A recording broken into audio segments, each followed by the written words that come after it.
Selamat siang Bu, saya dengan Dr. Aisyah sebagai dokter jaga pada hari ini. Dengan Ibu siapa Bu? Ibu Nani dok, Baik, Ibu Nani usianya berapa Bu? 50 tahun dok, Alamatnya di mana ya Bu? di Tangerang dok. Oke baik Ibu Nani, ada keluhan apa ya Bu? Ini dok, di dada saya suka nyeri dok, Oh nyerinya sejak berapa hari yang lalu Bu? kurang lebih seminggu lah dok. Ya, seminggu. Nyerinya itu hanya di satu tempat atau menjalar ke bagian tubuh yang lain Bu? Di pundak saya sampai siku nih dok, nyerinya. Di sebelah kiri ya Bu? Iya dok, sebelah kiri. Bisa Ibu ceritakan awal mula kronologi terjadinya nyeri Bu? Waktu itu saya lagi senam dok, terus tiba-tiba nyeri, terus lama-lama sering nyerinya, sering banget nyeri sekali dok. Kira-kira jika digambarkan dari angka 1 sampai 10, derajat nyerinya itu ada di angka berapa ya Bu? Angka 8 dok. Wah lumayan ya Bu, berarti sampai mengganggu aktivitas ya Bu? Iya, sangat mengganggu dok. Nyerinya itu hilang timbul atau terus menerus Bu? Waktu kan udah seminggu, awalnya singgah dok ya, pas sini ya terus sakit terus dok. Berarti sampai sekarang masih ngerasa sakit ya Bu? Masih dok. Selama seminggu yang lalu, apakah Ibu sudah minum obat atau Ibu beri apa gitu untuk memperingan rasa nyerinya? Belum pernah dok. Oh, belum pernah. Apakah Ibu ada mengalami keluhan yang lain selain nyeri? Seperti misalkan demam atau pusing gitu Bu, ada nggak Bu? Nggak ada dok. Oh, nggak ada Bu. Apakah Ibu mempunyai riwayat penyakit seperti asma, hipertensi atau diabetes Bu? Nggak ada dok. Oh, nggak ada ya Bu. Dari keluarga Bu, apakah pernah ada yang mengalami keluhan yang sama? Kayaknya nggak ada deh dok. Sebelumnya Ibu pernah mengalami keluhan seperti ini atau tidak Bu? Belum pernah dok. Belum pernah. Mohon maaf Bu, apakah Ibu perokok aktif? Nggak dok, saya nggak ngerokok. Kalau dari lingkungan keluarga Bu, apakah ada yang merokok? Misalkan suami atau siapa gitu Bu? Nggak ada dok, suami saya nggak ngerokok. Oh, gitu. Dari faktor makanan nih Bu, Ibu itu selalu makan sehat, misalkan masakan rumah atau sering beli junk food Bu? Saya keseringan masak sendiri dok, junk food jarang dok. Kayak gitu, oke, baik Bu. Pekerjaan Ibu kalau boleh tahu apa ya Bu? Ibu rumah tangga dok. Oke. Berarti tidak ada ini ya Bu, tidak mengalami keluhan lain selain nyeri dada ya Bu? Iya dok, nggak ada. Oke baik Bu, saya ulangi keluhannya ya Bu. Ibu Nani usia 50 tahun, alamat di Tangerang, datang dengan keluhan nyeri dada sejak seminggu yang lalu. Nyerinya itu menjalar ke bagian bahu dan lengan kiri, dan nyeri dirasakan terus menerus. Jika digambarkan, nyerinya itu berada di angka 8, yang dimana nyerinya itu mengganggu aktivitas, dan juga Ibu tidak mengalami keluhan lain selain nyeri. Dan Ibu juga tidak ada faktor riwayat penyakit seperti asma, diabetes, ataupun juga hipertensi. Dari faktor keluarga tidak ada yang mengalami keluhan yang sama, dan juga tidak ada yang pernah merokok, dan Ibu juga bukan perokok yang aktif. Dan Ibu juga selalu makan dengan masakan rumah ya Bu ya. Baik Bu, apakah ada yang ingin Ibu tambahkan lagi dari kesimpulan yang saya ucap barusan Bu? Nggak ada dok. Oke baik Bu, kalau tidak ada selanjutnya kita akan melakukan pemeriksaan fisik ya Bu, di mana pemeriksaan fisik ini bertujuan untuk memperkuat diagnosis, untuk memperkuat menunjang diagnosis saya terhadap keluhan yang Ibu rasakan. Pemeriksaan ini mungkin sedikit tidak nyaman ya Bu, karena nanti saya akan memeriksa bagian dada Ibu, memegang dada Ibu, dan juga mengetuk-ngetuk bagian dinding dada Ibu untuk mengetahui apakah terdapat kelainan pada dinding dada Ibu ataupun tidak. Jadi apakah Ibu bersedia untuk dilakukan pemeriksaan Bu? Bersedia dok. Oke baik Bu, jika Ibu bersedia silakan Ibu ke meja pemeriksaan ya Bu. Saya akan menyiapkan alat-alatnya terlebih dahulu. Ya dok.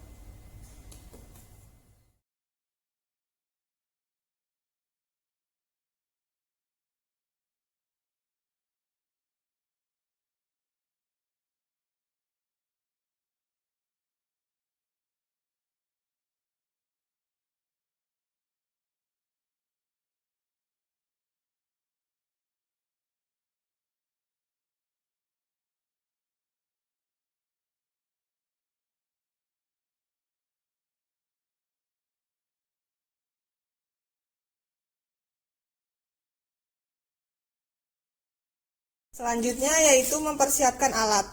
Di sini alatnya ada stetoskop, sphygmomanometer, dan juga penggaris. Selanjutnya yaitu meminta pasien untuk membuka pakaiannya hingga ke bagian atas agar sampai terlihat dinding toraksnya. Selanjutnya yaitu melakukan inspeksi pada dada. Pada inspeksi yaitu dilihat apakah bentuk dadanya simetris antara kanan dan kiri, dan juga dilihat apakah terdapat penonjolan atau tidak, dilihat apakah terdapat bekas luka ataupun tidak.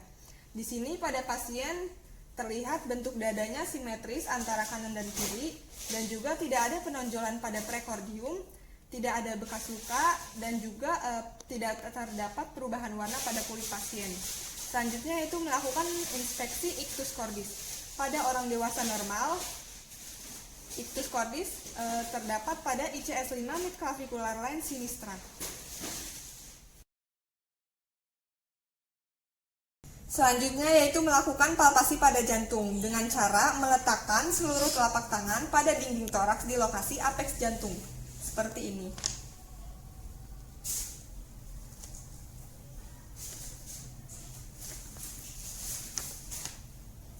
Apabila palpasi bertujuan untuk merasakan ictus cordis teraba atau tidak. Apabila ictus cordis tidak teraba, dapat dilakukan dengan cara meminta pasien untuk berbaring ke arah samping sebelah kiri, lalu merasakan kembali ictus cordisnya apakah teraba atau tidak. Selanjutnya saya akan melakukan perkusi untuk menentukan batas-batas pada jantung. Yang pertama saya akan melakukan perkusi di jantung sebelah kanan. Perkusi dimulai pada ICS 2 parasternal line dari arah lateral hingga ke medial, lalu ke arah bawah untuk menentukan dari suara sonor hingga ke redup,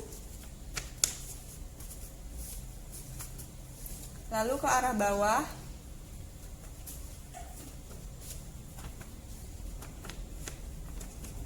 lalu naik 2 langkah hingga menemukan suara redup.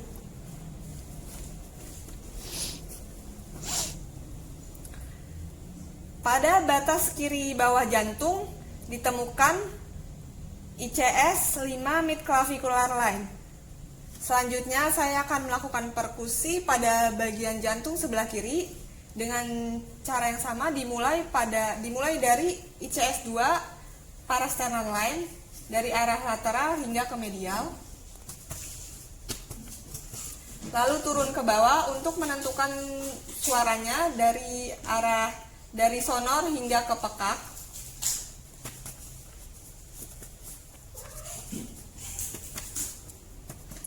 lalu naik 2 langkah untuk mencapai suara redup pada batas jantungnya.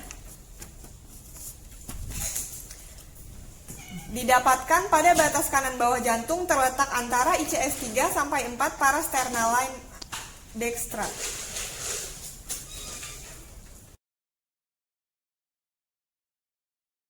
Selanjutnya yaitu melakukan auskultasi jantung dan menentukan area auskultasi. Auskultasi dilakukan dengan cara menggunakan stetoskop untuk mendengarkan bunyi suara yang terdapat pada jantung. Pada jantung terdapat 4 katup, yaitu ada katup aorta, katup pulmonal, katup trikuspid, dan katup mitral.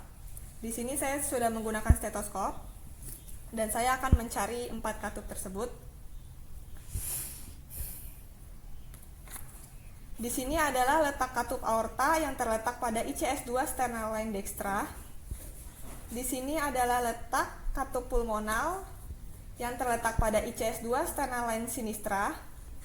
Di sini adalah letak katup trikuspid yang terletak pada ICS 5 mid sternal line, dan di sini adalah katup mitral yang terletak pada ICS 5 mid axillary line atau pada apex cordis. Berdasarkan hasil auskultasi, bunyi antara suara jantung 1 dan jantung 2 adalah normal. Selanjutnya yaitu melakukan pengukuran tekanan darah.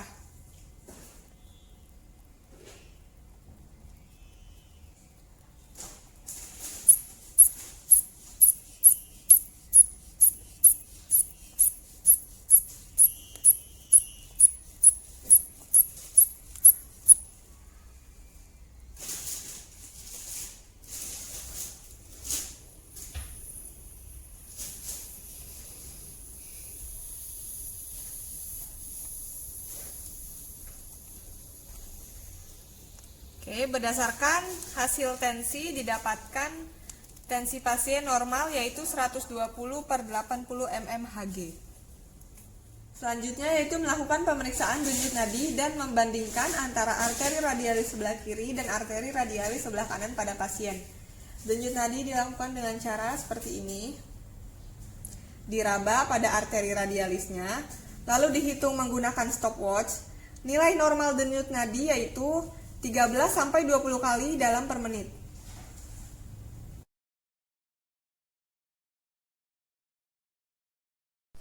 Selanjutnya yaitu melakukan tes Brody-Tredelin-Birch.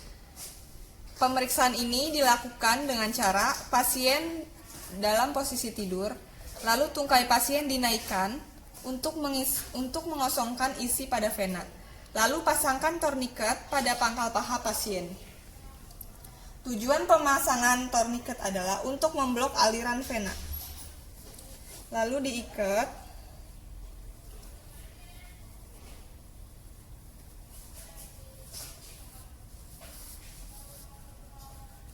Kurang lebih seperti ini.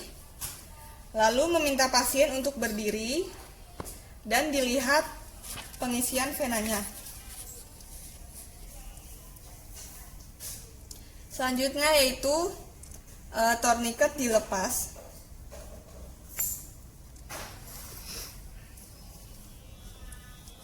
Lalu menginterpretasikan hasilnya. Pada katup yang kompeten atau normal yaitu tidak terdapat pengisian vena, dan pada katup yang inkompeten atau yang abnormal yaitu terjadi pengisian selama 15-20 detik.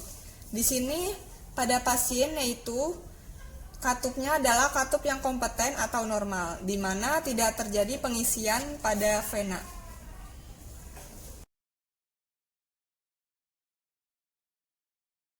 Selanjutnya yaitu melakukan pengukuran JVP. Pengukuran ini dilakukan dengan cara menempatkan pasien dalam posisi setengah duduk seperti ini, lalu menaikkan ujung tempat tidurnya setinggi 45 derajat.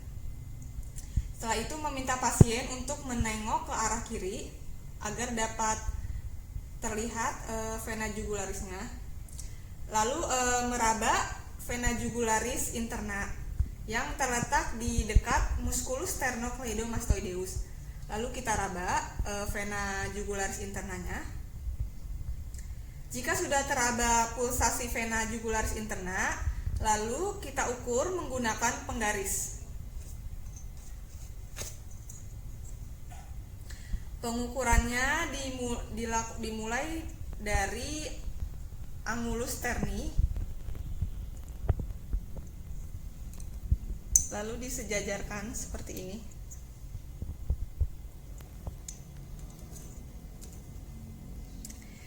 Ya, sudah. Lalu kita ukur. Didapatkan hasil pengukuran normalnya yaitu tingginya adalah 5+2 cm.